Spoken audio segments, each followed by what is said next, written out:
Hello, everybody, and welcome again to a Winner Circle Sports Betting Podcast here on Monday, June the 24th.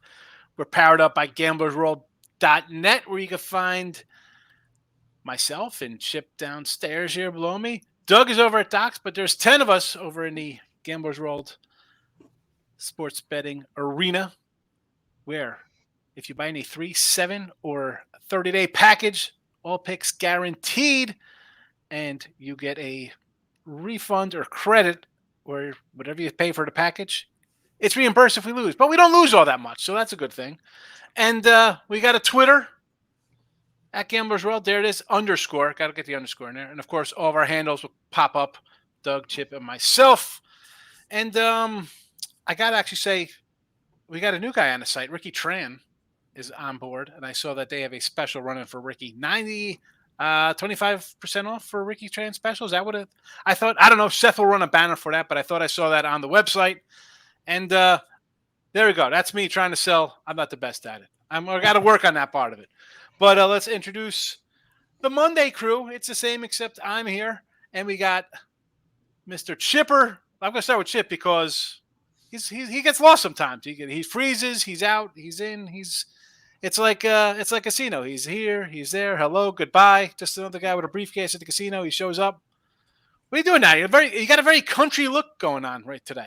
Well, I recovered last week. I came on and told you how I was 1 over 8 days, and then of course things go sour. 0-3 on Saturday.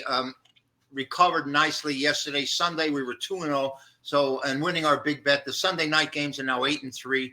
So. Baseball's here, and it's a grind each and every day. It's something we have to go over. It's probably the longest and most difficult part of our season and our business, but it can be very profitable.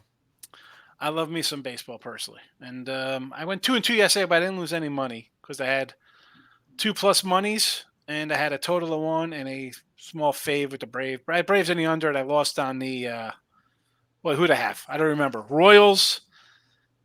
And maybe the White Sox. I don't remember. It was just, again, it's a new day. Why I don't look it's a rearview mirror, right? You don't look at the rearview mirror. It's a tiny little mirror, and the windshield's the whole front of the vehicle.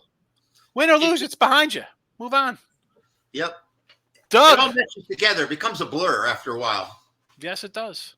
Doug, my guy, representing Docs. Docs has been around longer than me. I'll be 50 in August, and Docs has been around longer than I've been alive. 53. 53 in August, as a matter of fact, 53 years. Yes. And that combination does not add up to how old I am. I just want to make that clear for everybody.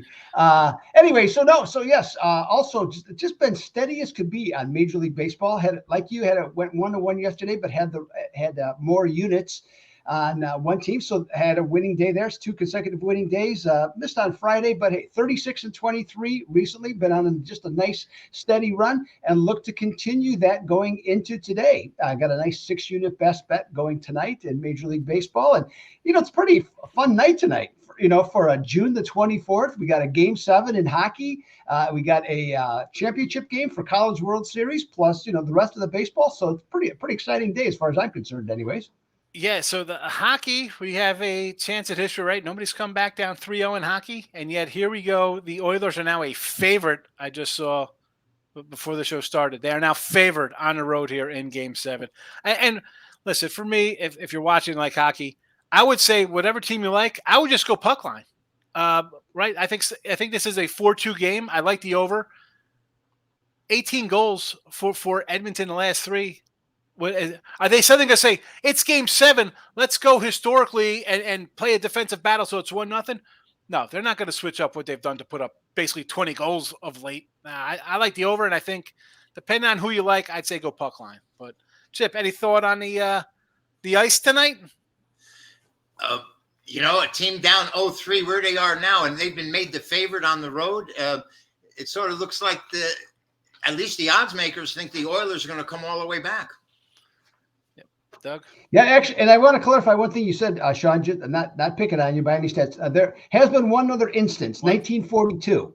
I think it was Toronto came back 3-0 against the New York Rangers. Just want to get knocking stuff down here. You just want to get so that excited out. You hit your phone. I know. You think some sense into me? Like, listen, you young You know what it whippersnapper. was? It happened in 1942. I was 7.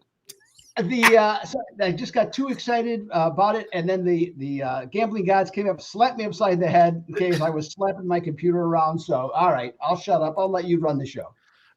Listen, the 3-0s are so rare that it's just rarefied to come back from those. I mean, they don't happen all that much. But Nope, listen, only twice.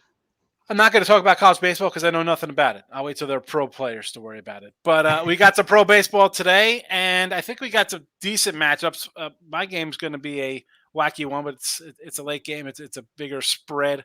I was doing the games this week. I picked them. I tried to go with like marquee kind of teams in first place. The lines are a little tighter. I know Jesse gets up. He's like, "Oh man, these lines are tight." You know, it's not like they're tight because they're good teams. We'll let's start with Chipper because I know he hopefully has a fact of the day for us because we missed him on Thursday. But he'll be looking at Cleveland and Baltimore. Baltimore a small fave here, about $1.15. You probably take it back about 105 or somewhere in that pick'em range. Total of 8. The O's off a fresh sweep of Houston, or being swept by Houston. I should rephrase myself. Am I shocked at that? I'm pretty shocked. I didn't think they'd get swept. I thought they'd go in there and get a game or two. Granted, you're off the big Yankee series. Maybe you lose one. Hey, getting swept, you come back home. It happens. Teams lose a little bit. And teams win a little bit. And you got Cleveland here, 5 straight. You got a guy, Quan, who looks like he's Tony Gwynn, hitting 395 or whatever. Wow. You got a little offense at Cleveland. They should be happy. Naylor's, 20 homers from him, a little offense around Jose Ramirez. Good stuff. Well, again, Chip's doing the game. I was just kind of say my little 2-piece on it. This is a tough one. I don't know. Chipper, what do you got? Well, before I get to the analysis of the game, you did mention it was June 24th, and there are a couple of major events that happened in baseball on this date. And I'll go all the way back to 1882, and I love this one, guys. This is absolutely unbelievable. The National League had suspended and actually had arrested Richard Hyman. He was an umpire in the National League, and he was arrested for dishonesty and gambling this date in 1882, before the American League was even formed. So that's why they call the National League the senior circuit. But the gambling issue with baseball has always been there. I mean, guys, when I used to go to games, you'd see big signs printed on the wall at Yankee stadiums, the Polo Grounds, Shea Stadium, no matter where you were. It said no betting allowed. And now, of course, the teams are booking action. So things have changed. And the only other thing I tell you that in 1947, on this date, Jackie Robinson was considered the best base runner of his time, stole his first base in the major leagues. And 22 years later on this date, Ricky Henderson stole his first base in 1979. Otherwise, Steve Howe was suspended in 1994, banned for life for all the cocaine he had used. And thank God we got through that in that era in baseball. But, this Cleveland team, now we can get on to the game, guys. This Cleveland game, this team is 23 games over 500, and they're running away with their division. And it's kind of surprising to a lot of people, actually, that they have a better record right now than the Orioles, who dropped the last 3, like you said, 21 games over 500. The Orioles going to be sending a lefty, Cade Pouch, I don't even know how to pronounce his name, 0-1, 3.94. And it's Maury Povich's son, Cade Povich. He had a talk show. Is that who it is? No, I don't know. I don't think so. Tanner Bibee, or B-I-B-B, he's throwing for Cleveland. He's been pretty consistent this year, and it's 5-2. He's got a 3.65 ERA. The thing is, like we've mentioned before, like with some teams, when they see a certain pitcher on the mound, really get this energy going, and they really feel confident. They're the Cleveland Guardians, former tribesmen, former Indians, 12-3 in his starts. They've also won the last 5. The Oriole pitcher's got to be a little concerned with his control. He's had some issues with walks. And I just think that the way this Cleveland team is playing, and Baltimore coming off a 3-game losing streak, I expect the beat to go on. I expect Cleveland to come up with a win here. The game's a virtual pick-em at Baltimore. And after the way Baltimore has played last year and is playing again this year, to see them at a pick-em at home, I would have thought that they would be laying some kind of wood no matter who was pitching. So I'm going to take Cleveland in this game. I think Cleveland's the side. All right. Cleveland plus, we'll say 105 for Chip. Doug? Yeah, on this one, the money and the tickets have been favoring Baltimore, and Baltimore they started at 110, they went up to 120, and now they've kind of slid back as the day has gone along. And all the things that Chip have said are absolutely true. Cleveland's 5 in a row, and they scored 33 runs in those 5 games. So they have looked very good. I mentioned Tanner Beebe. He 2.84 ERA on the road. And when his team has been on the road, he and his team are 6-1 and combined. Povich, nice looking pitcher, kind of a tough situation to be thrown into because of all the injuries Baltimore's had to their starting staff. But here's the thing. Cleveland, 15-5 against left-handed pitchers so far this season, the best in baseball. That puts me on Cleveland. Yeah, listen, I like the O's. I think the O's are going to take the Yanks here in the division here, overtake them by the end of the season. But Cleveland, as I said, I mean, they're just playing really well. 5 in a row. And the fact you mentioned the record versus lefties, I bring it back to the offense. Like, they've always had decent pitching the last couple of years, but always like, man, I remember that the series against Seattle in the playoffs, every game was like 2-1, an extra inning game, 1-0, like couldn't find a bat. Now you got some bats. Maybe they're for real. Maybe this is a sneaky team and it's them and the Orioles in the ALCS this year. But yeah, I'm gonna think we'll have to make it a trifecta here. I do like Cleveland as well. Next game up here, but the official play, Chip likes Cleveland, but we all like Cleveland, so that could be a good thing. I think it is a good thing when 3 decently semi-smart guys like a side. Braves and Cards stay. We got Lance Lynn sighting, old Lance Lynn versus Schwellenbach for the Braves. Braves favored here on the road, small fave, 110, 115, total 8.5. Yeah, Braves finding maybe a little offense lately, getting their stride back, perhaps 8-2 their last 10 after, again, they hit a stretch where they had lost like 4 or 5 in a row themselves. Lance Lynn, how are the Cardinals in second place? These guys, they had a nice little run. I'm not a Cardinals guy, and I don't want to come in and steal all your thunder on St. Louis. I'll come in after the fact to tell you how much I don't like them, but go ahead. It's your pick. All right. So Atlanta, as you mentioned, have reversed their fortunes, 8-2, of late. And the biggest reason why has been the pitching. Now, the 2 losses, they had some troubles. They gave up 8 runs in each loss, but in their 8 wins, they've allowed 12 runs. Okay, so their pitching has just been lights out. St. Louis actually has to feel pretty good. They just swept the Giants. Okay, the Brewers lost 3 out of 4 in San Diego, so they have moved to within 4 games of the Brewers in first place in the Central Division. You mentioned Spencer Schwellenbach, and speaking of the word Spencer, in this one, name a team that has 2 Spencers on it. Okay, you got Spencer Strider, who's out right now, so you got another Spencer. So that's what was that old show, Spencer for Hire? I was going to say, I was going to go with Spencer for Hire on you. All right. So that's a good one. Now, this Schwellenbach is 4.98 ERA, but he's off 2 starts, which he's pitched well. Pitched 6 innings and 2 starts, gave up 3 total runs.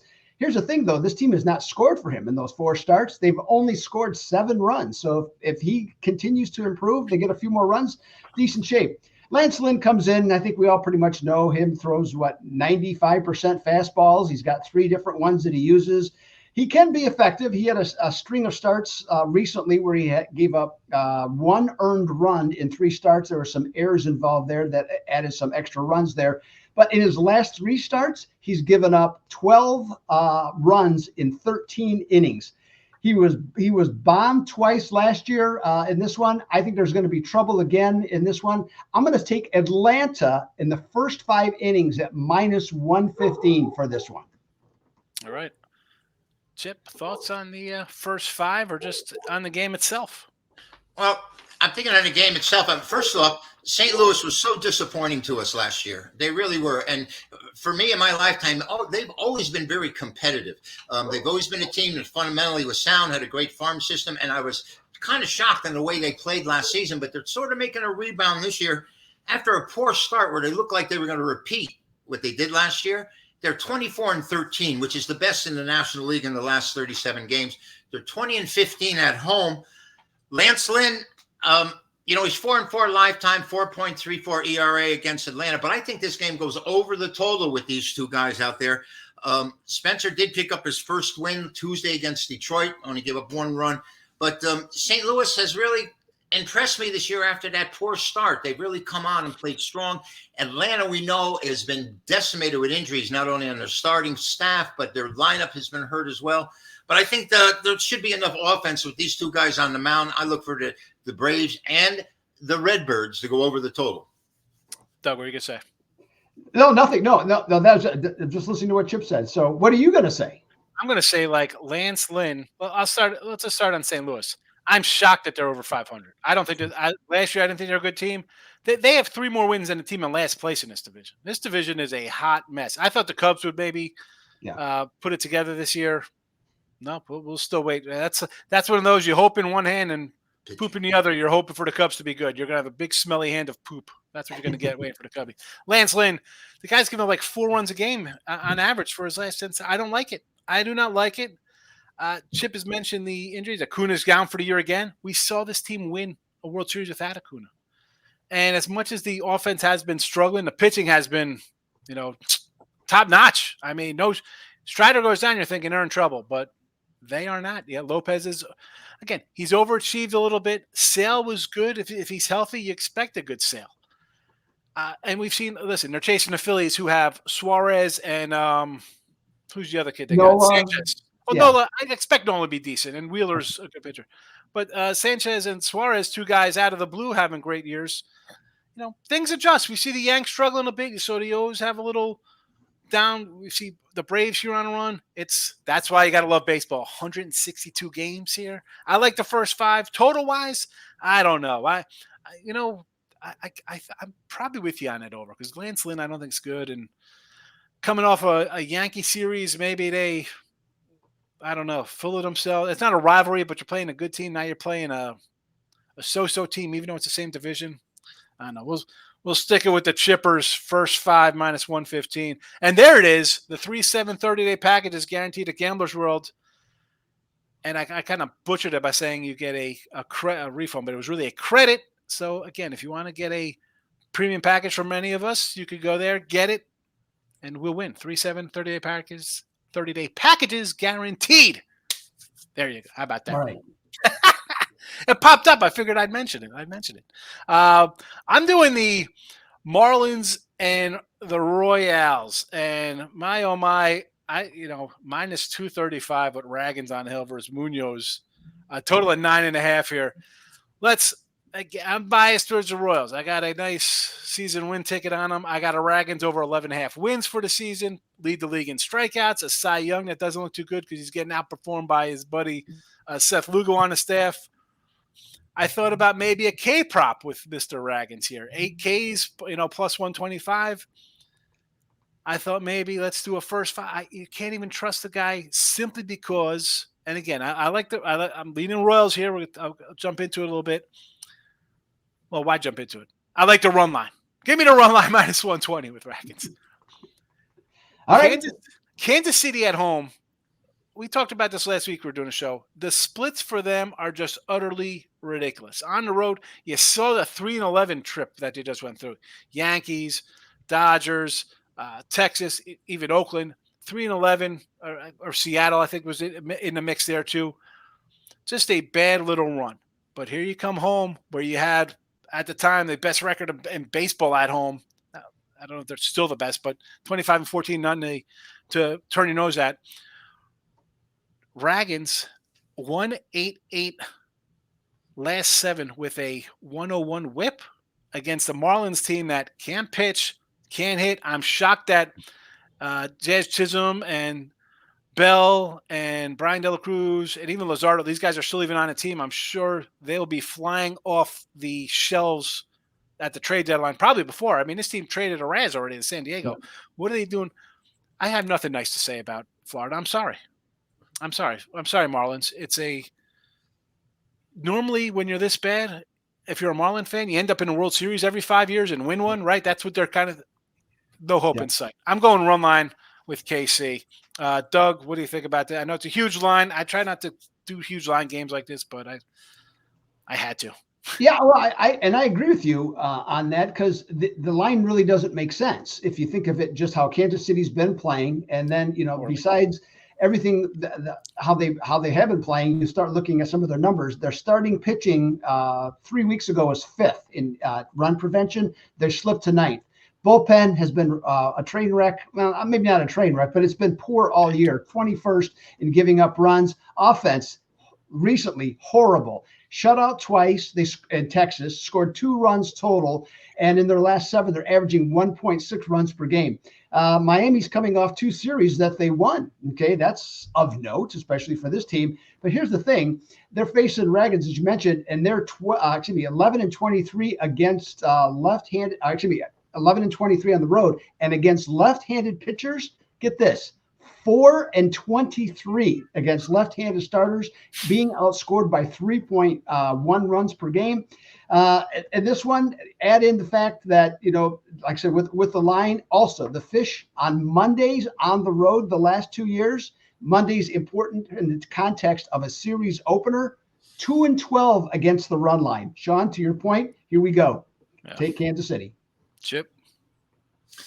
Well, this Kansas City team may have the best player in all of baseball, and I'm talking about Ed Witt Jr., and he can run. He can Bobby throw. Witt Jr. Bobby Witt. I'm sorry. He's Ed Witt. You thinking Ernie Witt, the catcher for the Blue Jays? Ernie Witt? Hey, I'm lucky I remember Mickey Mantle. I'm telling you, this Kansas City team is really, like you said, it's caused a spark this year. They're 25 and 14 at home. The Reagans has been really he's been a nice find. I mean, he's throwing the ball pretty well. I like him. This Miami team, like you said, every 5 years, 10 years, they're going to jump up. They're on a 5-year plan now, and I don't know if they're ever going to get out of this hole because they just don't seem to have anybody that can compete on a major league level.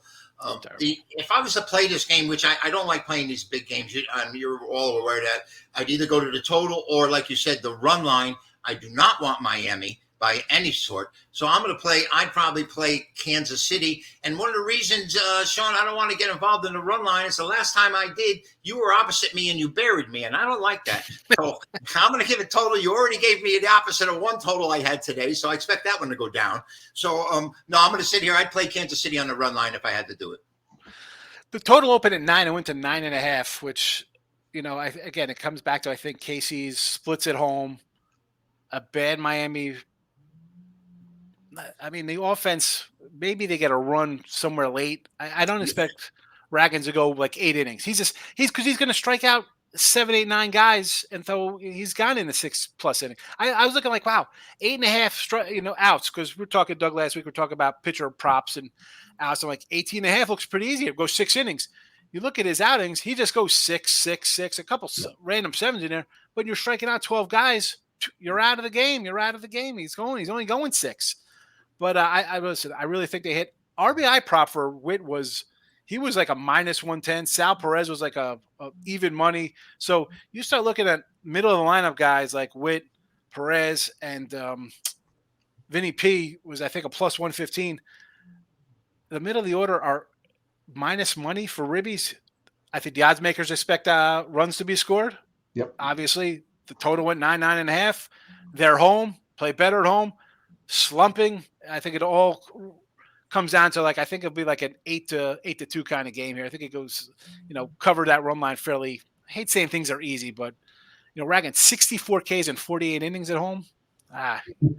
Forget it. Run line -120 is my official play. Again, folks, official play for me would be the Royals run line -120. Chipper is looking at the Cleveland Guardians at +105. Doug is rolling first 5 on the Atlanta Braves -115 versus the Cardinals. Now, the Gamblers World website, welcome in Ricky Tran, 25% off for Ricky Tran. We got a new guy coming in. That's how we roll here. I got to sell the site a little bit. I got to do better. Ross says I have to do a little better. I'm trying, Ross and Jim and Seth and everybody. So there's that. And baseball, it is in full swing. Yes, we have Hall of Fame game coming up in 2 months, but baseball package $4.99. Again, gamblersworld.net. Me, Chip, 8 other guys with us. Doug exclusively at Docs, because that's Doug, old school Doug at old school Docs. I don't know what to say. 53 years. Older than me, folks. Older than me. But listen, hit the like button on the way out. Subscribe to the YouTube channel. We're at 13,000 plus. Hopefully, I don't see how we can't get another 2,000 by the end of December football season. So let's 13,500 now. So it's gone up 500 since last time I looked at the scroll.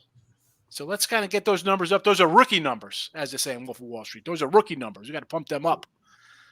Smash that like button, but in a normal style, not Jesse Schule crazy style. Just smash it, hit it. We don't want you breaking things, yelling, waking up the neighbors and dogs barking.